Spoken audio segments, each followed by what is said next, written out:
Mendengar ucapannya, Tisya, Sumalin, Charles dan yang lainnya tersenyum mempermainkan. Ide Pak Hanko ini cukup bagus. Memerintahkan Ardika untuk memakai borgol sendiri sambil berlutut, pemandangan itu pasti sangat indah. Sumalin berkomentar dengan memasang ekspresi jahat. Ardika berkata dengan acuh tak acuh, "Hanko, apa kamu yakin?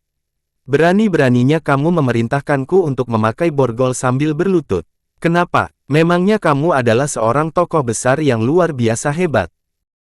Hanko sudah melepas topengnya, dia tertawa dingin dan berkata, "Ardika, terlepas dari seberapa hebat kamu di kota Banyuli dan apa hubunganmu dengan orang-orang kediaman wali kota ini. Di mata organisasi Snakey, kamu nggak lebih dari seekor cacing. Aku benar-benar nggak ingin beromong kosong denganmu lagi. Cepat memakai borgol sambil berlutut, atau aku membantumu." Selesai berbicara, Hanko langsung mengangkat senjata apinya dan membidik kening Ardika. Sorot mata Ardika berubah menjadi dingin, hendak menyerang. Tepat pada saat ini, tiba-tiba saja sosok bayangan seseorang muncul di belakang Hanko dan melayangkan tendangan pada pria itu. Bam! Dengan iringan suara tendangan teredam, tubuh Hanko langsung terpental dan membentur tanah dengan keras. "Lindungi Pak Hanko!" Ekspresi beberapa orang anak buah Hanko langsung berubah drastis. Mereka langsung mengalihkan senjata api mereka ke arah pria dengan setelan militer yang tiba-tiba muncul itu. "Menggunakan benda seperti ini untuk menunjukku." Pria dengan setelan militer itu mendengus dingin. Tiba-tiba saja, dia mengulurkan lengannya ke arah salah seorang anggota organisasi Snakey yang berada di hadapannya, lalu menarik orang tersebut. Pergerakan pria yang satu ini luar biasa cepat. Saking cepatnya, di saat para anggota organisasi Snakey masih belum sempat bereaksi, senjata api dalam genggaman mereka telah dirampas. Dor. Pria dengan setelan militer itu menembak beberapa kali secara beruntun. Beberapa orang anggota organisasi Snakey, baik pria maupun wanita, sudah tertembak di bagian paha mereka dan terjatuh ke tanah sambil berteriak kesakitan. Dalam sekejap, teriakan histeris menyelimuti tempat itu. Bahkan wajah Tisya juga berubah menjadi pucat pasi saking ketakutannya. Dia menatap pria dengan setelan militer dengan tatapan terkejut sekaligus ketakutan. Sorot mata dan ekspresi pria itu sangat dingin. Saat ini, Hanko sudah merangkak bangkit dengan marah. Dia menatap pria dengan setelan militer itu dengan sorot mata penuh amarah. Dia ingin mengangkat senjatanya untuk menembak mati orang tersebut. Biarpun orang tersebut adalah anggota tim tempur, dia juga tidak menganggap serius orang tersebut. Hak dan wewenang tim tempur dan organisasi Snakey berbeda. Pria itu tiba-tiba menerobos masuk, bahkan melukai anak buahnya, dia boleh saja menembak mati orang tersebut terlebih dahulu. Namun, saat sorot mata Hanko tertuju pada bagian bahu pria itu, kedua bola matanya seakan-akan hampir melompat keluar. Bintang komandan. Bibir Hanko bergetar sejenak. Dia tidak menyangka orang yang datang adalah seorang komandan. Terlebih lagi seorang komandan yang begitu muda. Dia menarik napas dalam-dalam, melangkah maju, lalu bertanya dengan hati-hati, "Organisasi Snakey sedang bertugas. Maaf, kalau boleh tahu, siapa komandan?" Memangnya organisasi Snakey sangat hebat. Sorot mata pria dengan setelan militer itu sangat dingin. Dia melirik Hanko dengan santai, tiba-tiba saja dia mengangkat lengannya dan memukuli dagu Hanko dengan senjata apinya. Bam! Dengan iringan suara teredam ini, Hanko kembali terjatuh membentur tanah. Saat ini, seseorang yang mengenakan seragam militer berjalan keluar dari kerumunan, lalu berdiri di hadapan pria dengan setelan militer itu dan memberi hormat. "Lapor, Komandan Thomas, orang-orang bersenjata ilegal di luar sana, semuanya telah ditahan." Begitu mendengar ucapannya, semua orang terkejut. Saat inilah, mereka baru mengalihkan pandangan mereka. Tidak tahu sejak kapan, puluhan orang anggota organisasi Snakey di sekitar lokasi, semuanya telah ditekan ke tanah. Mereka semua dibidik dengan senjata api di kepala mereka. Kapan orang-orang tim tempur ini datang? Tiba-tiba saja mereka sudah menahan orang-orang organisasi Snakey, bahkan suara pergerakan mereka sama sekali tidak terdengar. Saat ini, bahkan orang awam pun sudah mengerti perbedaan antara anggota organisasi Snakey dengan elit tim tempur ini. "Komandan Thomas, kamu adalah komandan tim tempur Provinsi Denpapan, Thomas." Sambil menutupi dagunya yang memerah dan membengkak, Hanko bangkit dan menatap pria dengan setelan militer itu dengan tatapan ketakutan.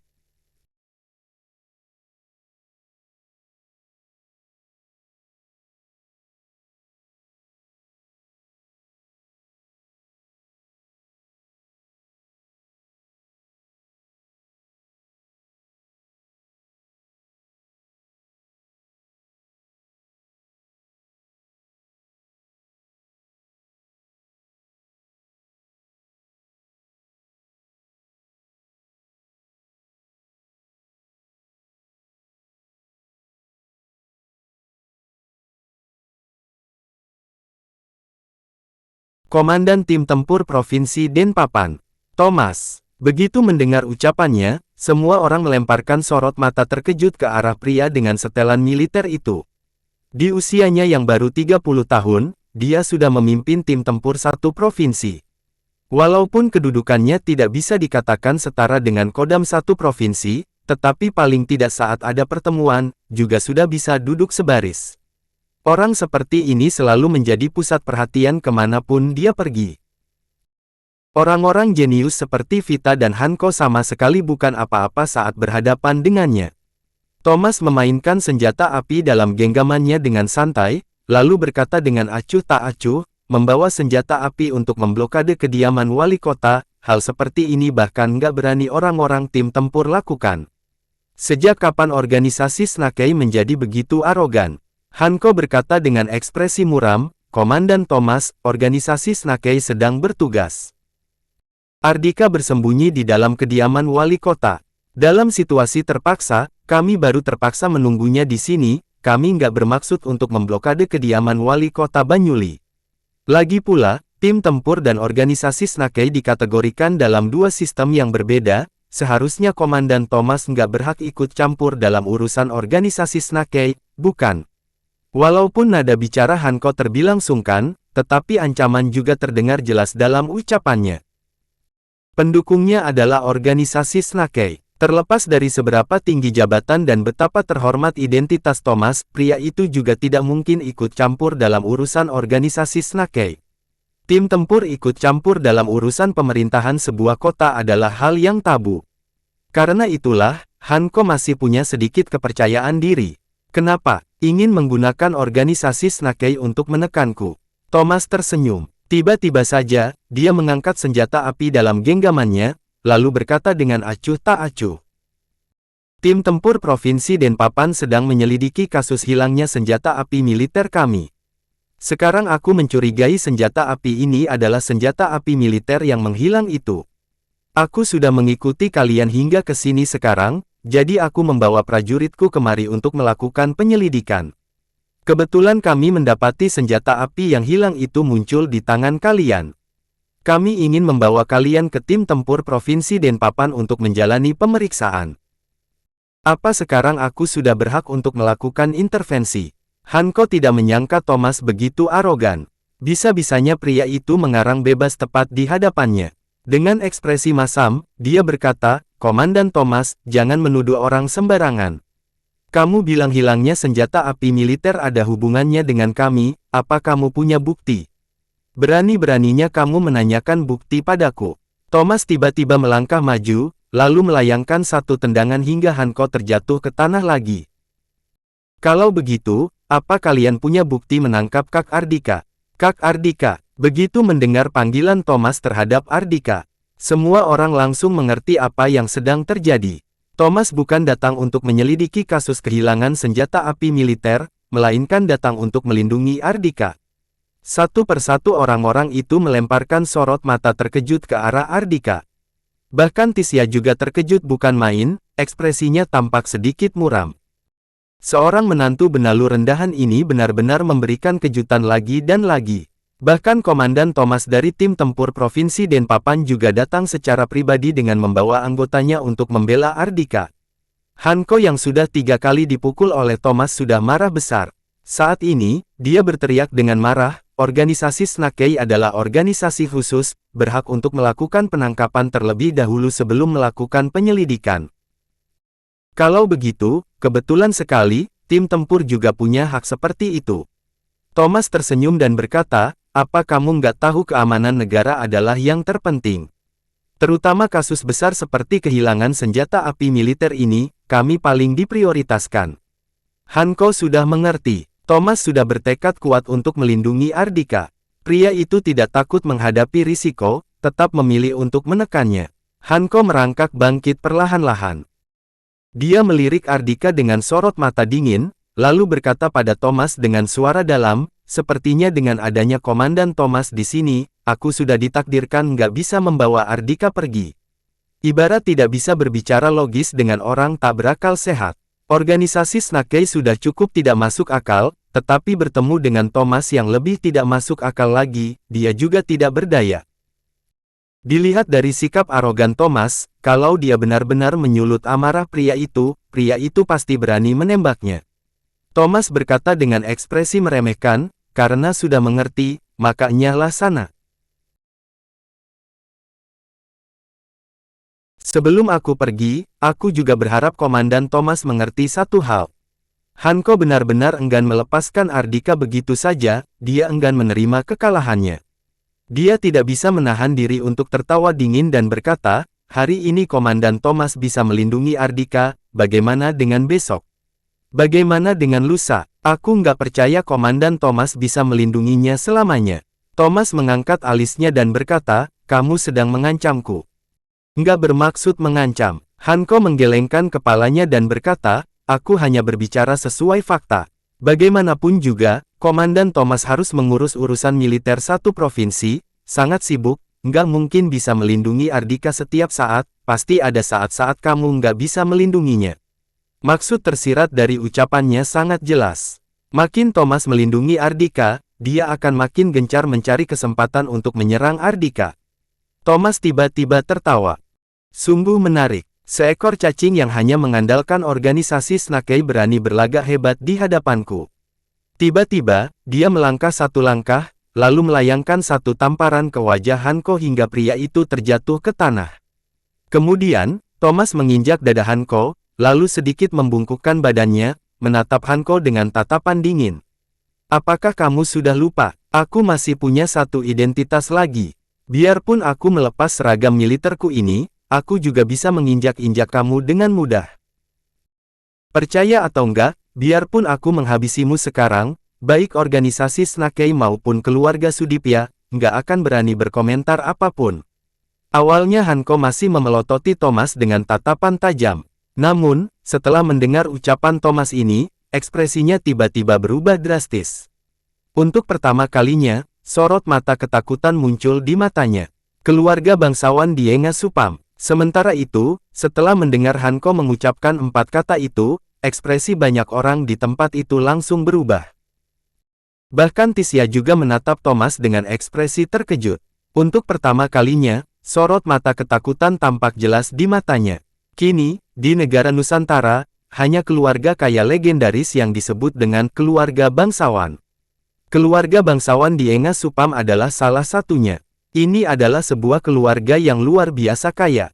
Keluarga kaya terbagi lagi dalam beberapa tingkatan, tentu saja sebuah keluarga yang mendapat julukan keluarga bangsawan, berbeda dengan keluarga kaya lainnya. Selain itu, dengan latar belakang keluarga, seseorang yang berasal dari latar belakang keluarga yang kuat, pasti tidak akan menduduki posisi rendah dimanapun dia berada, sedangkan orang yang berasal dari latar belakang keluarga yang biasa saja, pasti akan sulit untuk mencapai posisi puncak. Sekarang banyak orang suka menyebut pelajar yang berasal dari latar belakang keluarga miskin sebagai cendekiawan jenius, menggunakan julukan seperti ini untuk mempromosikan mereka. Namun, sesungguhnya bagi keluarga-keluarga kaya yang memiliki modal berlimpah, itu hanyalah sebuah lelucon. Karena bagi mereka, hanya keluarga-keluarga kaya yang berhak dipandang tinggi. Pantas saja, di usia Thomas yang baru 30 tahun, dia sudah bisa menjabat sebagai komandan tim tempur satu provinsi.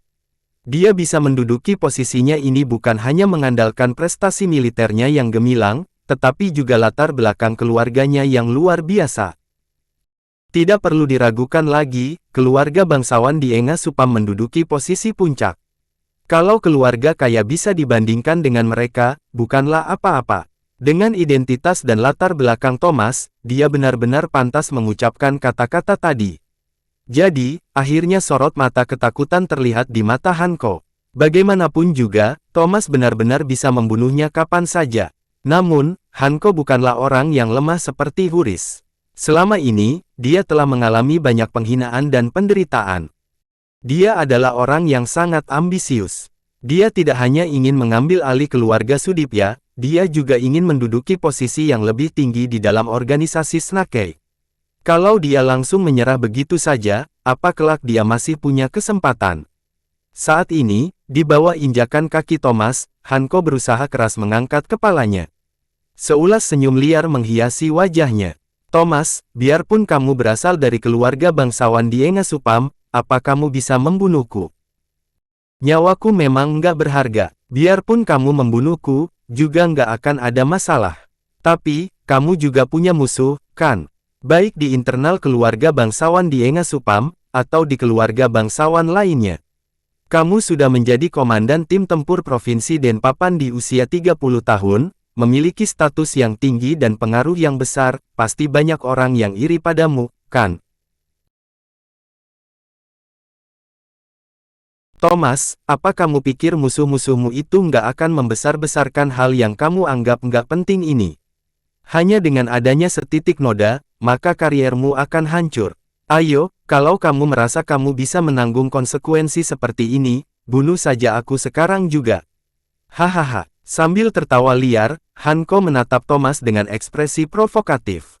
Kilatan membunuh melintas di mata Thomas. Apa kamu merasa aku nggak berani membunuhmu? Mungkin kamu nggak tahu, bagiku melindungiku kepercayaanku sendiri, lebih penting daripada melindungi karirku. Thomas tidak mengungkapkannya dengan jelas.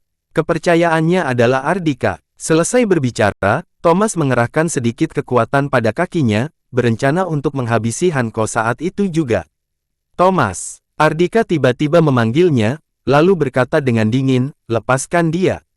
Dengan pengaruhnya, biarpun Thomas benar-benar membunuh Hanko, juga tidak akan sampai menyebabkan kariernya hancur. Namun, tetap saja akan membawa masalah bagi Thomas.